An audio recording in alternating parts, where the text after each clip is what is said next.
Tolong ingat ini ya, baik-baik. Kalau nanti di akhirat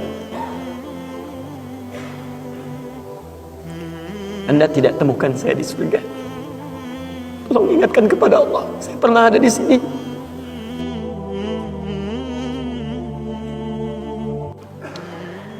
Qala Rasulullah sallallahu alaihi wasallam, bersabda Rasulullah sallallahu alaihi wasallam fi marwahu Abu Sa'id Al-Khudri, pada hadis yang diriwayatkan oleh sahabat Abu Sa'id Al-Khudri radhiyallahu taala anhu, qala, beliau menyampaikan, qala Rasulullah sallallahu alaihi wasallam bersabda, lihat kalimatnya, bima makna, lihat, saya langsung ke ujung hadisnya saja karena ini cukup panjang sekali. Hatta idza khalasal muslimuna, hatta idza khalasal mu'minuna minan nar, sampai ketika orang-orang beriman diselesaikan urusannya dari neraka, maksudnya hisab. Ya, saat dihisab, sudah dipisahkan nih, orang beriman semua sudah masuk surga, siap masuk surga semua ya. Yang buruk-buruk masuk neraka, dah masuk ke neraka. Jadi kalau amalan Anda misalnya 50,001%, Masya Allah, maka Anda masuk ke dalam surga insya Allah, lebih banyak amal baiknya. Tapi kalau amalan jelek Anda misalnya 50,001%, amal baiknya 49,99, masuk ke mana? Neraka, walaupun cuma 0,01%. Yang jadi masalah sekarang 50%, amal baik 50, amal jelek 50, masuk ke mana? Taib. Nah itu belum ke surga dan tidak ke neraka. Lihat kalimat saya, belum ke surga, tidak ke neraka. Disimpan di tempat yang tinggi, yang bisa teramati keduanya. Bisa melihat ke surga, bisa terdengar jerit neraka. Kalau lihat udah nggak tega, udah nggak kuat ke neraka. Terdengar jerit neraka. Ya, itu disebut dengan A'raf namanya, tempat tinggi yang bisa melihat keduanya. Disebut A'raf. Ya, makanya ada Quran surah Al-A'raf, Anda baca dari ayat 45-nya sampai dengan ayat ke-50-nya. Ada ashabul A'raf yang belum ke surga dan sangat ketakutan mendengar jerit-jerit neraka sehingga ingin mengharapkan rahmat Allah Subhanahu wa taala. Dia akan ditempatkan di situ di tengah-tengah nanti sampai selesai hisab. Begitu selesai hisab, dia memohon rahmat Allah, diberikan rahmat Allah, baru kemudian dimasukkan ke dalam surga. Kalau hisabnya misalnya berlangsung selama sehari, maka 1000 tahun dia nunggu di situ. Tayyib.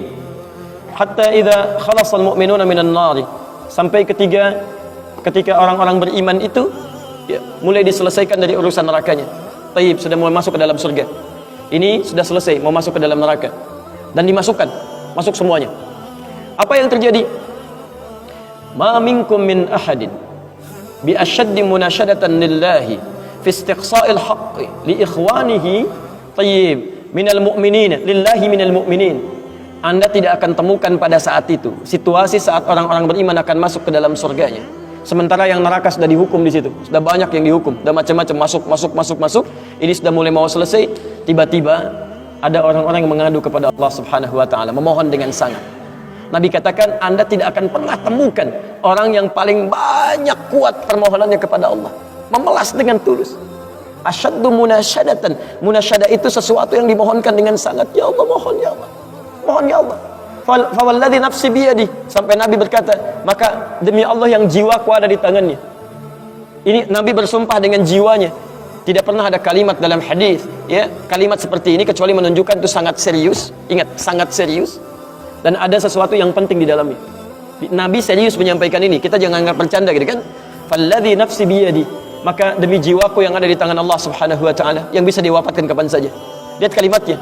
Fayaqulu, maka mereka berkata, fayaqulu, maka mereka berkata, ya Rabbuna, wahai Rabb kamu, wahai Rabb kami yang tengah merawat kami di dunia, memberikan kecukupan, memaafkan kami, mengampuni kami, dan memberikan nikmat surga sekarang.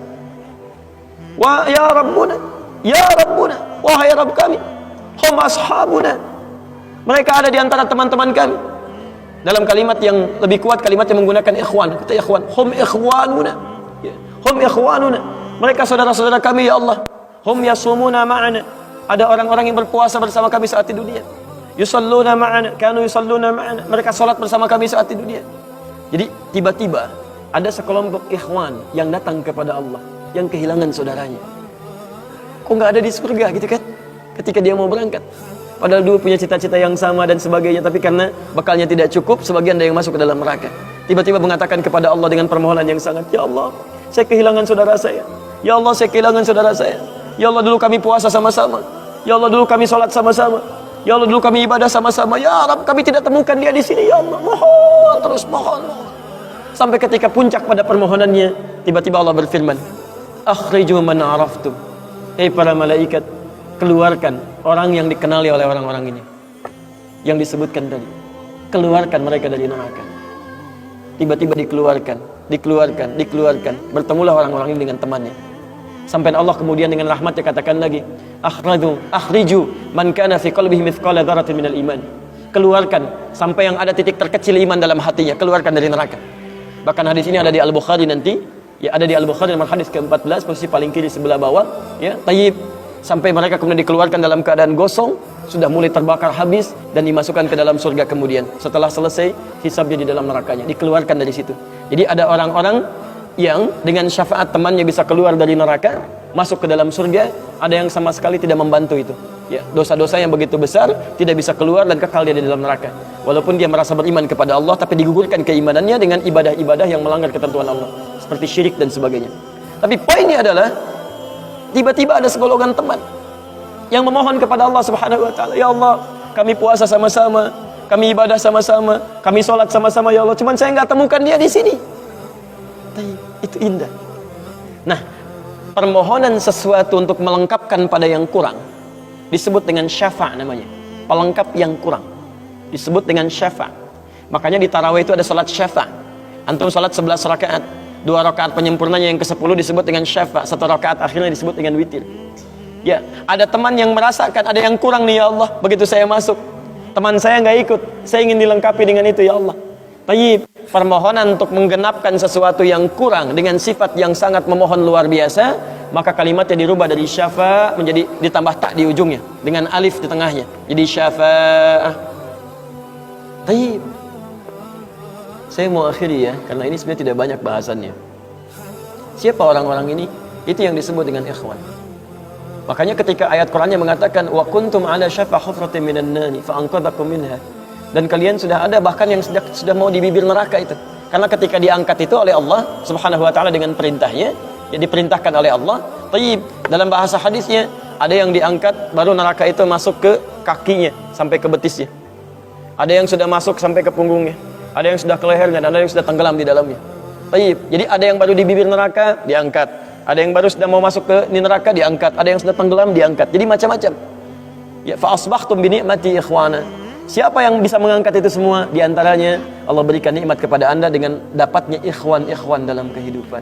Cuma itu yang bisa menolong Anda di hari akhirat, teman-teman terbaik selain syafaat-syafaat yang lainnya. Ada orang mendekat kepada Al-Qur'an, ada orang sering bersalawat kepada Nabi, ada orang mendekat pada hukum-hukum Allah. Ada orang-orang yang belum bisa maksimal menunaikan itu semua, dia cari teman-teman yang soleh yang menunjukkan pada kebaikan-kebaikan. Bukankah sering Anda dapati seperti itu? Mungkin Anda bersahabat dengan teman yang tingkat ibadahnya jauh di atas Anda. Anda masih sibuk dengan urusan dunia, tapi masih menunaikan sholat, masih puasa, tapi karena kesibukan dunia Anda, Masya Allah, kurang bekal ibadah Anda. Tapi beruntungnya Anda dengan punya teman yang soleh, berjamaah dengan imam yang soleh, puasa dengan dia, buka sama-sama, kadang sering ikut-ikut misalnya dalam ta'limnya, dalam macam-macamnya, Masya Allah. Maka tiba-tiba ketika Anda dikenal oleh dia, diingat oleh dia, di akhirat nanti tidak ditemukan Anda, ya Allah, dia kawan saya ya Allah, dia teman saya ya Allah, dia saudara saya ya Allah, kami pernah ta'lim sama-sama ya Allah, kami pernah puasa sama-sama ya Allah, kami pernah sholat berjamaah sama-sama ya Allah. Mohon jangan pisahkan ya Allah, jangan pisahkan. Pertanyaan, sudahkah Anda punya teman seperti itu yang bisa menolong dalam kebaikan? Kalau belum temukan, cepat cari mumpung masih hidup.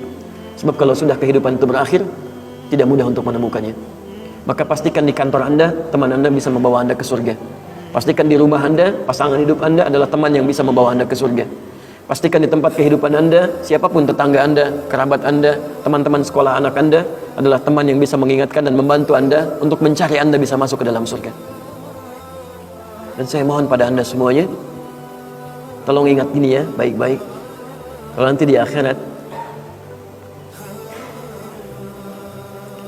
Anda tidak temukan saya di surga, tolong ingatkan kepada Allah, saya pernah ada di sini, saya pernah ada di sini. Tolong ingatkan. Kalau antum di akhirat nanti tidak temukan saya di surga, tolong ingatkan. Ya Allah, mohon ya Allah, Adi Hidayat pernah mengajar saya dan mengingatkan saya di sini. Ya.